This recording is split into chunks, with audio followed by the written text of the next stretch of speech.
Colourful butterflies எல்லாரும் எப்படி இருக்கீங்க? I'm fine and happy.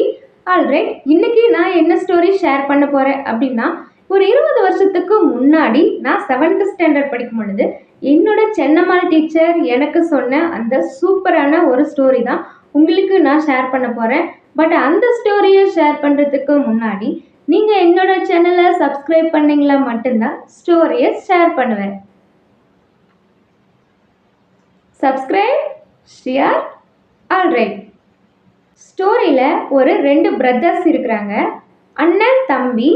அண்ணன் பயங்கரமான முட்டாள், தம்பி அதுக்கு ஆப்போசிட் பயங்கரமான புத்திசாலி. அண்ணன் என்ன பண்ணுறாருன்னா, இந்த ஏரியாவிலேயே அவருக்கு ரொம்ப போர் அடிச்சிடுச்சு. சடனாக நான் பணக்காரன் ஆகணும், வெளியூர் போகலான்னு முடிவு பண்ணியிருக்கேன் அப்படின்னு தம்பிக்கிட்ட சொல்கிறாங்க. தம்பி சொல்கிறான், நீயே ஒரு முட்டாள், முட்டாளாக இருப்ப, நீ வெளியூர் போய் என்ன சாதிக்க போகிற அப்படின்ட்டு. அப்படியா, எப்படி சாதிச்சு காட்டுறேன்னு பாரு, ஒரு வருஷத்தில் நான் கோடீஸ்வரனா வருவேன், கேட்டுக்கோங்க அப்படின்றான். சரி, அப்படியே சேலஞ்சு கொடுத்துட்டு போகிறாரு. அண்ணா அதே மாதிரியே வெளியூருக்கு ட்ராவல் பண்ணி வந்துட்டாரு. வெளியூரில் ஒரு முதலாளி இருக்கிறாருங்க. அவருக்கு என்ன ஒரு பழக்கம் அப்படின்னா, இது வரைக்கும் யாருக்குமே சேலரி கொடுத்தே பழக்கம் கிடையாது. அப்படி ஒரு சூப்பரான முதலாளி. அவர்கிட்ட போய் ஒரு ஜாயின் பண்ணுறாரு அண்ணன்.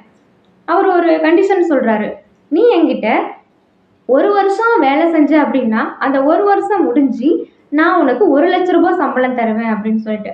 அண்ணன் வாயை பொழந்துடுறான். ஓ, நம்மளுக்கு 1,00,000 சேலரி கிடைக்குதா அப்படின்னு சொல்லிட்டு. சூப்பர் சார், நானே இதை தான் எதிர்பார்த்தேன், நான் இன்றைக்கே வேலையில் ஜாயின் பண்ணிக்கிறேன் அப்படின்னு சொல்லி ஜாயின் பண்ணுறாங்க. நல்ல ஒரு ஒர்க்குங்க, சூப்பரான ஒரு ஒர்க்கு கொடுக்குறாரு. நல்ல ஃபாஸ்ட்டாக, நல்ல ஒரு எனர்ஜெட்டிக்காக ஒரு வருஷம் மாங்குன்னு நல்லா வேலை செய்கிறாரு. அந்த ஒரு வருஷம் எண்டிங்கில் அண்ணன் போய் கேட்குறாரு, ஒரு வருஷம் முடிஞ்சிருச்சிங்க சார், என்னோடய சேலரி கொடுத்தா நான் வாங்கிட்டு கிளம்பி போயிட்டே இருப்பேன் அப்படின்றாரு. முதலாளி கேட்குறாரு, என்னது சேலரியா? இது வரைக்கும் என்கிட்ட யாரும் சேலரி வாங்கினதில்ல தெரியுமா அப்படின்றாங்க.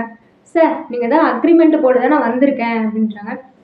அப்படிதான்ப்பா, நான் சொல்கிற வேலையை நீ செஞ்சினா மட்டும்தான் உனக்கு 1,00,000 சேலரி தருவேன்னு சொன்னேன், ஞாபகம் இருக்கா? இருக்கு சார், இன்னைக்கு அது கடைசி நாள், இன்னைக்கு ஃபுல்லும் நான் சொல்கிற வேலையை நீ செஞ்சினா மட்டும்தான் நான் உனக்கு 1,00,000 சேலரி தருவேன் அப்படின்றாரு. ஓகே, இவ்வளோ நாள் செஞ்சுட்டேன், செய்ய முடியாத இன்னைக்கு ஒரு நாளும் செஞ்சிடுறேன், வேலையை சொல்லுங்க அப்படின்றாங்க. அந்த ஒரு மூட்டை நெல் இருக்குல்ல, அந்த நெல்லை எடுத்துகிட்டு போய் வெளியில் சூரிய வெளிச்சத்தில் காய வைக்கக்கூடாது, வீட்டுக்குள்ளேயே இன்னைக்குள்ள நீ அதை காய வச்சு கொடுத்துட்ட அப்படின்னா நான் உனக்கு 1,00,000 பணம் கொடுத்துட்றேன் அப்படின்றாங்க. அவன் ஒரு மூட்டை நெல் கூரைக்குள்ளேயே வெயிலும் இல்லை காற்றும் இல்லை, எப்படி காய வைக்க முடியும்? அந்த வேலையை என்னால் செய்ய முடியாதுங்க சார் அப்படின்னு சொல்லிடுறாங்க. அப்படியா, சரி, 2வது ஒரு ஒர்க் தரேன், சரியா? ஒரு பெரிய ஜாடி, ஒரு சின்ன ஜாடி, 2ஐயும் கொடுத்துட்டு இந்த சின்ன ஜாடிக்குள்ள இந்த பெரிய ஜாடியை நீ போட்டு காட்டணும், செய்வியா? சாரி சார், அந்த வேலையை என்னால் செய்ய முடியாது. ஓகே, 3வது ஒரு வேலை தரேன், சரியா அப்படின்றாங்க. சார், சரி சொல்லுங்க அப்படின்றாங்க.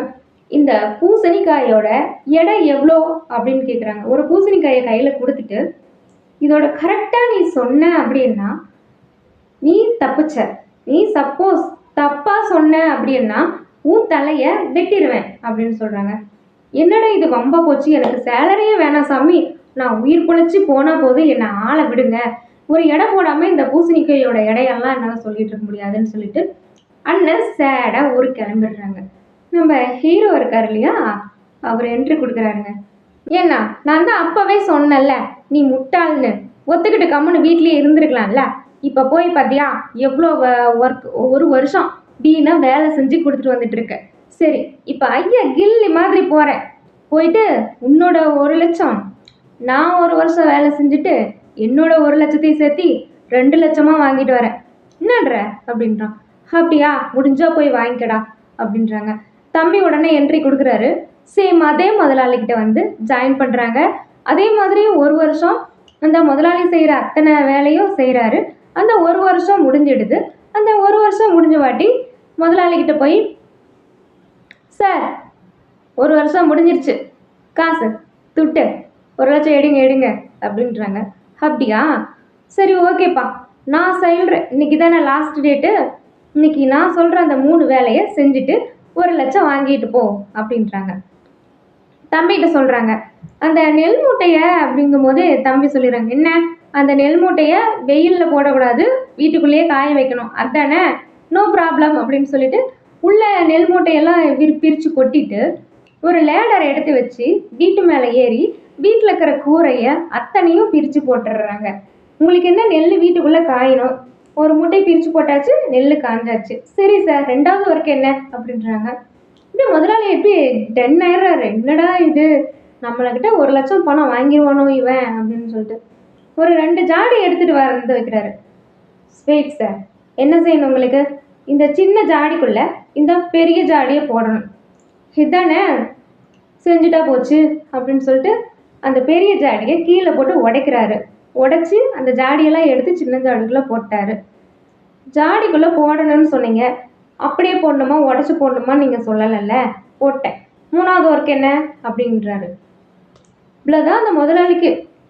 போச்சு, இவன் எப்படி நம்மக்கிட்ட சேலரி வாங்கிடுவான், இருந்தாலும் அந்த பூசணிக்காயோட எடையை இவன் கரெக்டாக சொல்ல மாட்டான் அப்படின்னு சொல்கிறாரு. அங்கே தான் வச்சிருக்கிறாரு அந்த சின்ன பையன் செக்கு. சார் இப்போ என்ன, பூசணிக்காயோட எடை எவ்வளோன்னு சொல்லணும், அவ்வளோதானே, அக்யூரேட்டாக சொல்கிறேன் சார், உங்கள் தலையோட எடையும் இந்த பூசணிக்காயோட எடையும் ரெண்டும் அப்படியே சேமாக இருக்கும் அப்படின்றாங்க. எப்படிடா சொல்கிற, உங்கள் தலையை வெட்டி செக் பண்ணி பாருங்கள் சார், ரெண்டும் கரெக்டாக இருக்கும். என்னது, என் தலையை வெட்ட போறியா சார், நான் சொல்கிறேன், இந்த பூசணிக்காயோட எடையும் உங்களோட தலையோட எடையும் ஒரே அளவு தான் சார் இருக்குது, நீங்கள் உங்கள் தலையை வெட்டி செக் பண்ணுங்கள் சார் அப்படின்றா. நம்ம விட்டா நம்மளை காலி பண்ணிடுவோம் போல இருக்கே அப்படின்னு சொல்லிட்டு, எப்போ சாமி உனக்கு 1,00,000 நான் கொடுத்துட்றேன், நீ வாங்கிட்டு கிளம்பு. அது முடியாது சார், நான் செக் பண்ணுவேன், உங்கள் தலையை வெட்டி இப்போ இதில் வைக்க போகிறேன் அப்படின்றான். இல்லை இல்லை முடியாது முடியாதுன்னு சொன்னோன்னா, அப்படின்னா எங்கள் அண்ணனை ஏமாத்தனியல்ல, அதோட 1,00,000 கொடு அப்படின்னு சொல்லிட்டு 2,00,000 வசூல் பண்ணிக்கிட்டு அண்ணங்கிட்ட போய் சொல்கிறாரு. இப்போ ஒத்துக்கிறியண்ணா, நான் புத்திசாலி அப்படின்னு சொல்லிட்டு அப்படின்றா. சரிப்பா நீ புத்திசாலி தான் அப்படின்னு நினச்சிட்டு கதையை க்ளோஸ் பண்ணுறாங்க. இந்த ஸ்டோரி உங்களுக்கு பிடிச்சிருந்துச்சு, இன்ட்ரெஸ்டாக இருந்துச்சு, நல்ல ஒரு என்டர்டெயின்மெண்ட்டாக இருந்துச்சு அப்படின்னு ஃபீல் பண்ணிங்க அப்படின்னா please subscribe my channel. Thank you, thanks a lot.